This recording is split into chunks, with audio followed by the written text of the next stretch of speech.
50 derajat Celcius yang masuk, sedangkan yang keluar dari spray dryer itu suhunya lebih tinggi 65 derajat Celcius. Diketahui spesifik heat dari padatan yang ada di dalam susu sapi yaitu 1,52 kilojoule per kilogram derajat Celcius.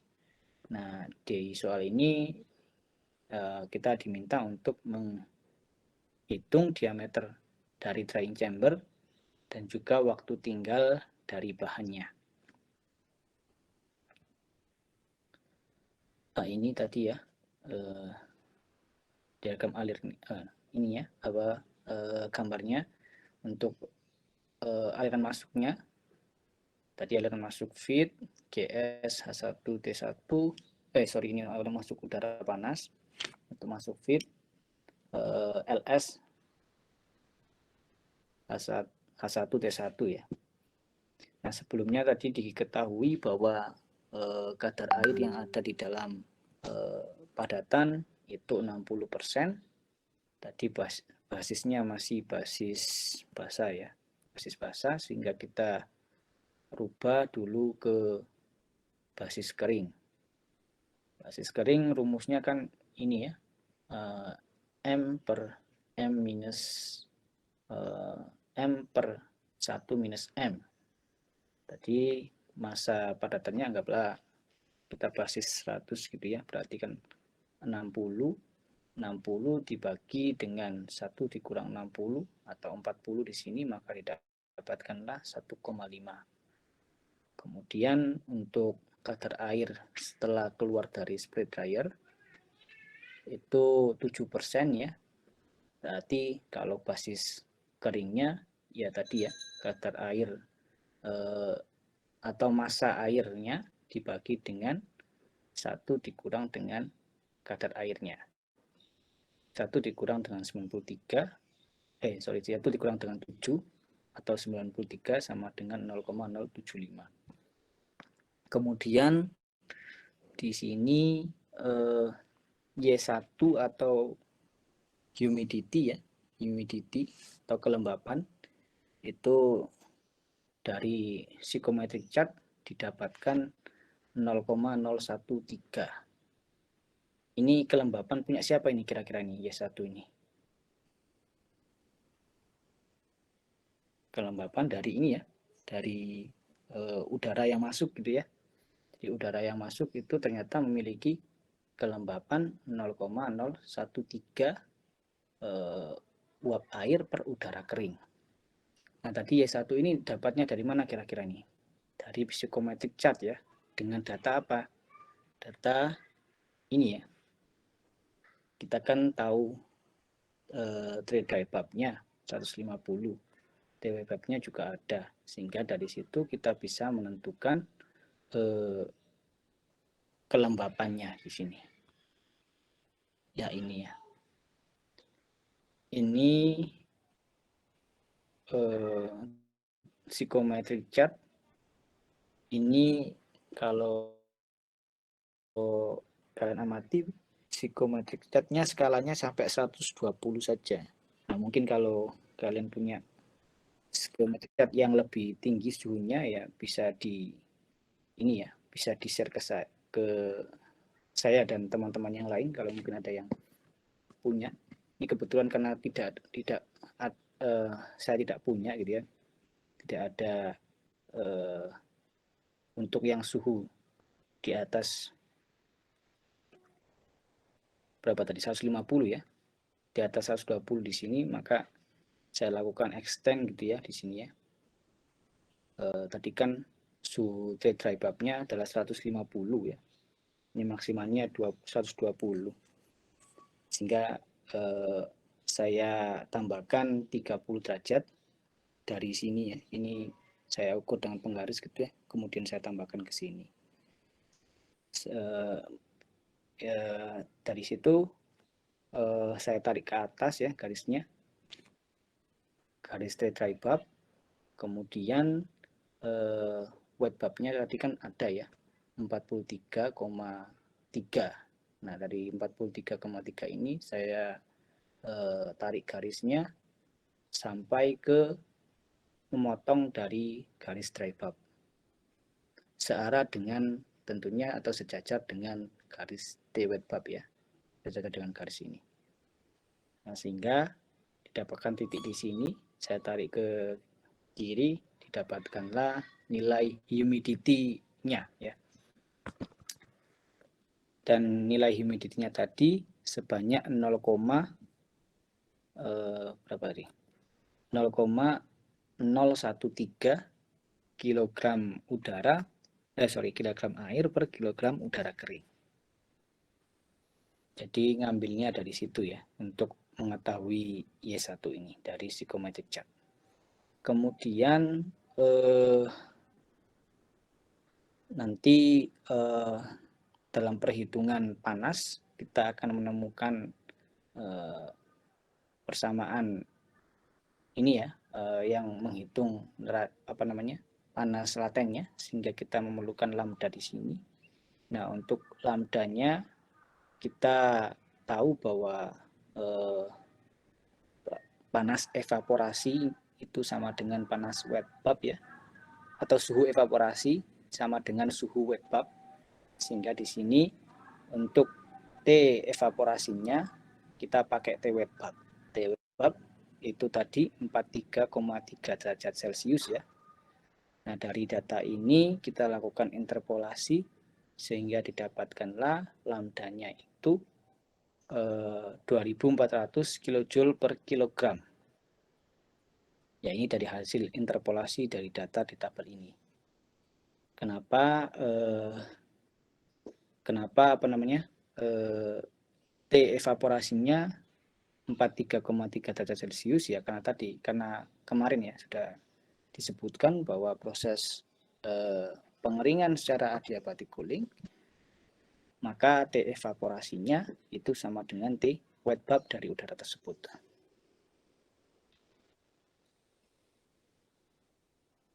Kemudian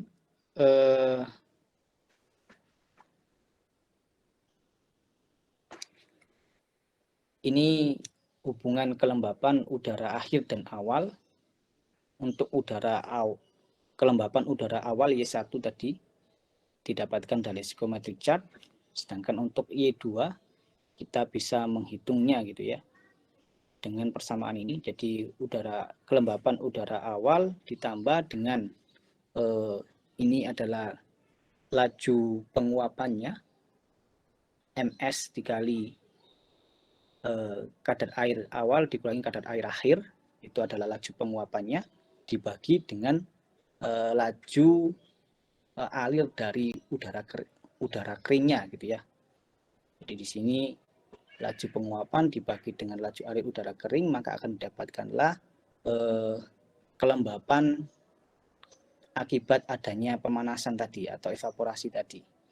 Kemudian dari situ ditambahkan dengan kelembapan awal, maka didapatkanlah kelembapan akhir atau kelembapan dari udara setelah proses evaporasi atau proses pengeringan gitu ya.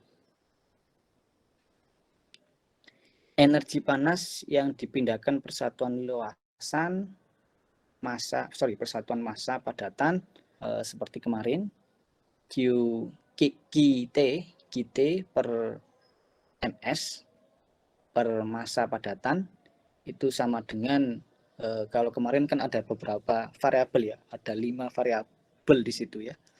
Namun kalau kita amati yang kemarin bahwa ternyata yang paling signifikan itu ada pada panas sensibel dari padatan sama panas laten dari air yang teruapkan. Sehingga di sini kita pakai 2 itu saja, yang paling signifikan saja di situ adalah panas sensibel dari padatannya ditambah dengan panas laten dari air yang ada di dalam padatan tersebut. Di sini CS adalah kapasitas panas dari padatan tentunya. Kemudian T2 adalah suhu keluar dari padatan. T1 adalah suhu masuk dari padatan. Ditambah dengan kadar air ya, kadar air masuk dikurangi dengan kadar air keluar dikali dengan lambdanya. Lambdanya ini tadi adalah lambda pada saat deevaporasi ya, pada saat temperatur penguapannya. Didapatkan tadi lambdanya itu 2400. Nah, nilai CS ada di dalam soal. T-nya tadi masuknya keluarnya 65, masuknya 50. Kemudian untuk kadar airnya awalnya 1,5 basis kering, keluarannya tinggal 0,075 basis kering. Lambdanya tadi 2400 sehingga nanti didapatkan perpindahan panas persatuan massa padatan itu 3.443 kJ per kilogram. Nah, ini masih ada MS-nya, yang kita cari adalah perpindahan panasnya saja, sehingga kita perlu mengkalikan dengan laju massa dari padatannya atau MS. Kita tahu di sini bahwa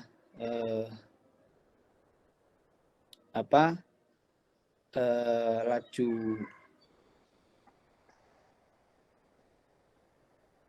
perpindahan ini, laju penguapan sama dengan MS. Bentar.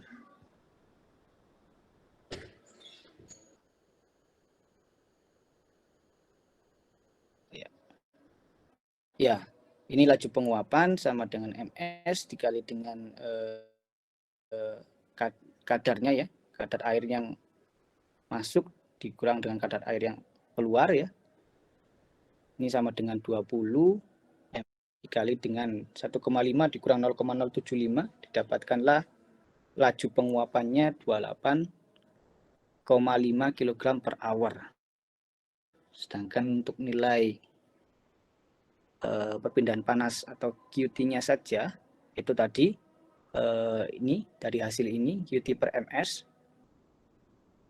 dikalikan dengan MS-nya sehingga didapatkan QT awal. Nah, dari data-data ini kita bisa masukkan ke persamaan yang kemarin tuh ya, yang ini, persamaan ini ya, sehingga nanti kita dapatkan nilai dari laju alir gasnya atau mg. Oke, di sini tadi suhu T1, T2 dari gas kan ada ya. Kemudian QT atau QT yang ini kan sudah dapat juga. Kemudian Y awalnya atau humidity 1 di sini itu juga sudah ada. Berarti yang belum ada tinggal ininya, humid heat-nya. Nah, humid heat kemarin kita bisa cari dengan menggunakan psychometric chart juga ya. Jadi kapasitas panas untuk udara lembab atau udara yang ada airnya, udara basah gitu ya. Udara lembab itu bisa dicari di sini dengan menggunakan psychometric chart. Tadi kan diketahui kelembapan awalnya tadi 0,013 ya. Nah, berarti di sini 0,013. Kemudian saya tarik garisnya ke garis diagonal hubungan antara humid heat dengan humidity. Kemudian saya tarik ke atas, maka didapatkanlah humid heat-nya. Nah, ternyata untuk humid heat-nya setelah dilihat dari grafik psychometric chart, grafik psikometrik ya, didapatkanlah nilai CH-nya sama dengan ini ya, 1025 kJ per kilogram Celcius.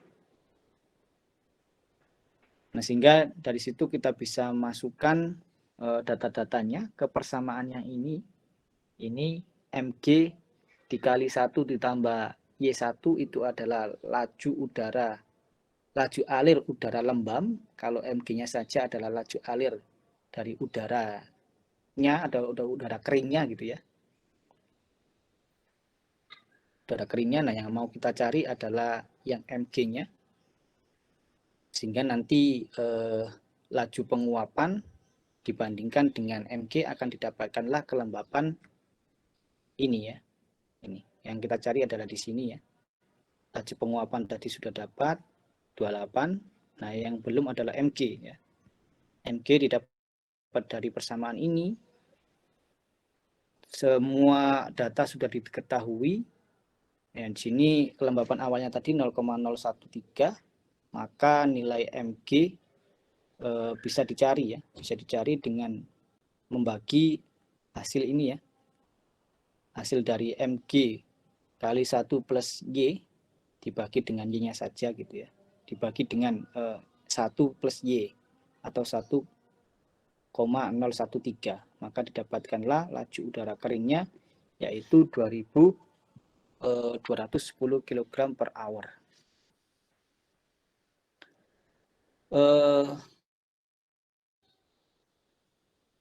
Kelembapan udara yang keluar atau Y2 tadi ini yang kita cari berikutnya, di mana rumusnya Y2 sama dengan Y1 kelembapan awal ditambah dengan ini laju evaporasi dibagi dengan laju alir udara kering ya, laju alir evaporasi dibagi dengan laju alir udara kering, sama dengan 0,013, laju alir evaporasinya 28,5 dibagi dengan laju alir udara keringnya, maka didapatkanlah 0,0259. Ini satuannya udah kilogram air per kilogram udara kering.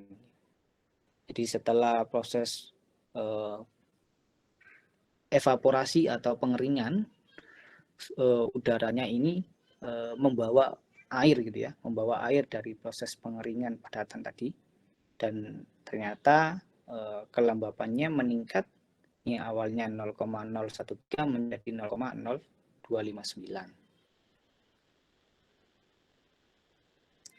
Kemudian untuk efisiensi pengeringan, ini kita asumsikan bahwa efisiensi pengeringannya itu efisien ya, 70%,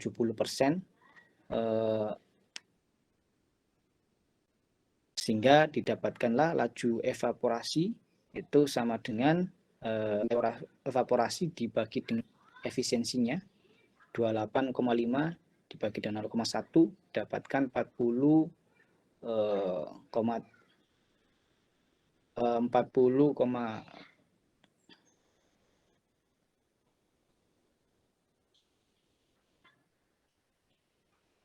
ya 40,714 kg per hour ya. Air yang diambil dari padatan per kilogram udara kering ya bisa dikurangi dari kadar airnya ya, dari kelembapan awal kelembapan akhir dikurang dengan kelembapan awal, didapatkanlah 0,0129. Ini kelembapan, ini adalah kelembapan yang terbentuk akibat adanya air yang teruapkan oleh pemanasan tadi ya, di itu 0,0129 kilogram air per kilogram udara kering. Sehingga di sini kita bisa menghitung nilai GS-nya atau laju alir dari udara yang dibutuhkan untuk mengeringkan air yang ada di dalam padatan. Jadi di situ kan laju evaporasinya adalah 40,714 ya. 40,714 kg per hour kita bagikan dengan ininya kelembapannya, maka diperoleh laju alir dari udara yang dibutuhkan untuk mengeringkan untuk mengevaporasi air tersebut adalah 3.156 kg per hour. Kemudian dari sini nilai GS kita bisa pakai untuk menentukan ini ya, luas penampang dari spray dryernya atau drying chambernya. Kemudian kalau sudah dapat luas penampang dari drying chamber, nanti kita bisa menghitung diameternya. Nah, mungkin sebelumnya karena dalam perhitungan yang nanti itu membutuhkan ini ya, spesifik volume. Spesifik volume ini didapatkan dari kurva psikometrik atau juga bisa didapatkan dengan perhitungan ini, dengan rumus yang di atas ini, atau juga bisa dengan kurva psikometrik. Nah, humid heat yang dibutuhkan di situ tadi untuk rumusnya adalah bukan humid heat, specific volume average ya. Specific volume average ini bisa didapatkan dari specific volume pada udara pada kondisi awal ditambah dengan specific volume udara pada kondisi akhir dibagi 2 gitu ya. Nah, ini kalau dilihat dari kurva psikometrik didapatkanlah specific volume average-nya yaitu 1,18 meter pangkat 3 per kilogram. Ya, ini bisa dicek ya, bisa dicek. Ini masih menggunakan psikometrik yang tidak sesuai harusnya ya. Ini kan harusnya kurva ini hanya untuk 120 derajat Celcius saja ya rentangnya. Tapi kondisi soal yang kita kerjakan tadi 150 ya. Jadi ini semacam kayak kita mengextend gitu ya, mengextend sendiri. Namun mungkin bisa dicek dengan kurva psikometrik yang memiliki suhu lebih tinggi dari ini ya, biar lebih akurat ya. Kalau kayak gini kan karena extendan mungkin ada kekeliruan dalam pengambilan atau pembacaan ya. Jadi bisa dicek lagi. Kemudian untuk mengetahui luas penampangnya atau AC ini, selain laju alir udara yang dibutuhkan untuk menguapkan air yang ada dalam padatan atau GS, dan juga specific volume average, dicari juga kecepatan pengendapannya ya. Nah, kecepatan pengendapan tadi ada rumusnya ya tadi ya, D kuadrat apa ya? Ya ini rumusnya yang ini ya. Namun kalau ada data yang lain seperti ini bisa juga dipakai ya. Nah, ini untuk dengan rumus juga sudah ada sebenarnya datanya ya. Dari soal untuk diameter droplet diasumsikan 100 mikron, densitasnya 88 kg per meter pangkat 3, average temperaturnya ini bisa dihitung. Kemudian densitas dari udara yang ada pada temperatur rata-rata sebesar ini, viskositas udara pada temperatur rata-rata sebesar ini. Namun jika ada data yang lain seperti ini adalah grafik hubungan antara konsentrasi dari padatan yang ada di dalam susu per versus thermal velocity atau kecepatan pengendapan, ya bisa juga dipakai yang ini ya. Kalau dilihat dari grafik ini, tadi kan kadar airnya itu 60% ya. Iya, kadar airnya 60% benar. Berarti padatan yang ada di dalam susu hanya 40% ya. Berarti ini 40%. Kita tarik garis ke atas di sini, memotong dengan kurvanya. Kemudian didapatkanlah nilai thermal velocity yaitu sekitar 0,15 ya, 0,15. Nah, kemudian untuk thermal velocity atau VS tadi 0,15, yang ditanya adalah operating velocity atau kecepatan operasinya. Kecepatan operasinya adalah 2 kali dari kecepatan pengendapannya, sehingga diperoleh kecepatan kecepatan operasi itu 2 kali dari 0,15 atau 0,3 meter per second. Sehingga di sini kita sudah bisa menghitung luas permukaan dari spray dryernya ya, drying chambernya. Untuk luas permukaan drying chamber, nilai GS tadi sudah ada, V spesifik volume dari average sudah ada, kecepatan operasi juga sudah ada.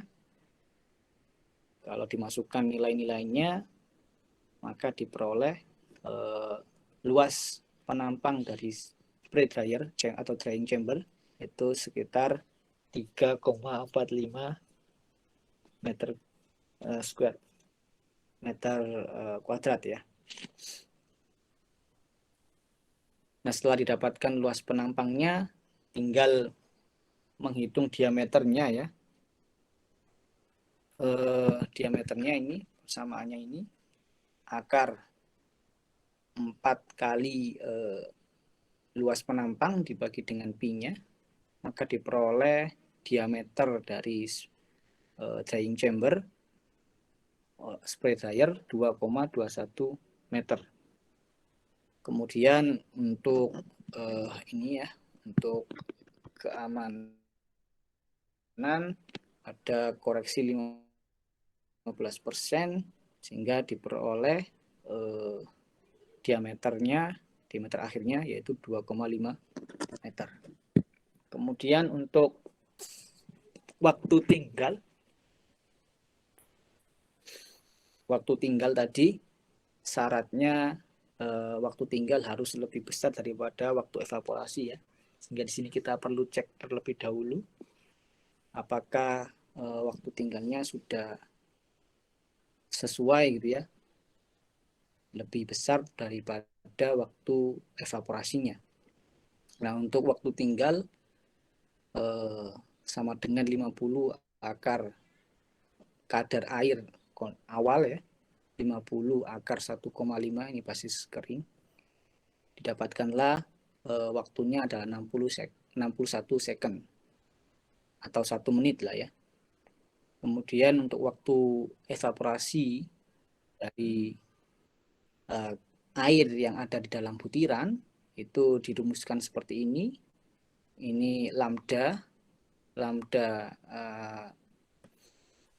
panas laten dari air pada titik didih normal, kemudian Rho P massa jenis umpan, X1 adalah kadar air pada kondisi awal, D ini diameter dari butiran ya, dibagi dengan 12 kali koefisien kali konduktivitas udara pada suhu rata-rata, dan delta T yaitu suhu udara masuk dikurang dengan suhu udara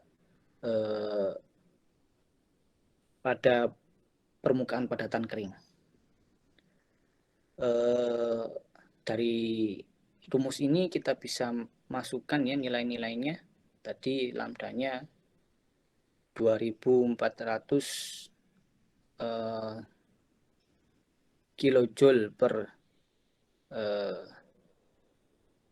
ini tadi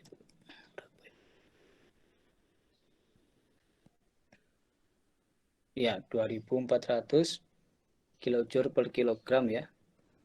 Ya mungkin ini bisa dikoreksi lagi untuk nilai-nilainya.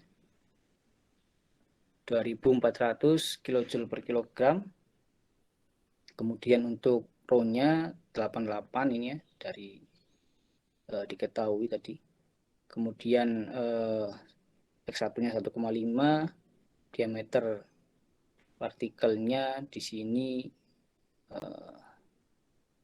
diasumsikan bukan diameter partikel, diameter dari spray dryernya ya 2,5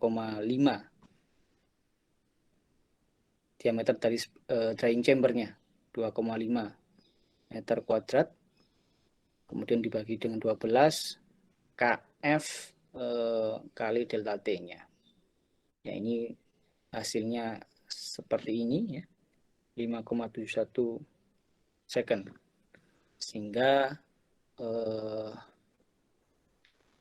sudah memenuhi syarat gitu ya, antara temperatur resident time-nya atau waktu tinggalnya sudah lebih besar daripada waktu evaporasinya. Nah, ini kelihatan sekali ya bahwa waktu tinggal dari butiran yang ada di drying chamber itu cukup lama ya, 61 derajat Celcius. Tapi waktu evaporasinya itu benar-benar sangat singkat di sini ya. Hanya 5 second ya. Jadi dalam 5 second semua air yang bisa teruapkan yang ada di dalam padatan itu sudah teruapkan. Jadi sangat singkat sekali. Sekali lagi laju pengeringannya di awal-awal pada spray dryer ini sangat cepat gitu ya. Waktu pengeringannya juga sangat singkat, hanya 5,7 second ya. Sedangkan untuk waktu tinggalnya sendiri 61. Jadi waktu si butiran itu masuk sampai dia jatuh di bawah permukaan drying chamber itu sekitar 61 second. Namun pada 5 second dia sudah teruapkan semua air yang ada di dalam butiran tersebut yang bisa teruapkan. Ya, saya kira itu untuk untuk pembahasan tentang spray dryer. Ada yang ditanyakan mungkin?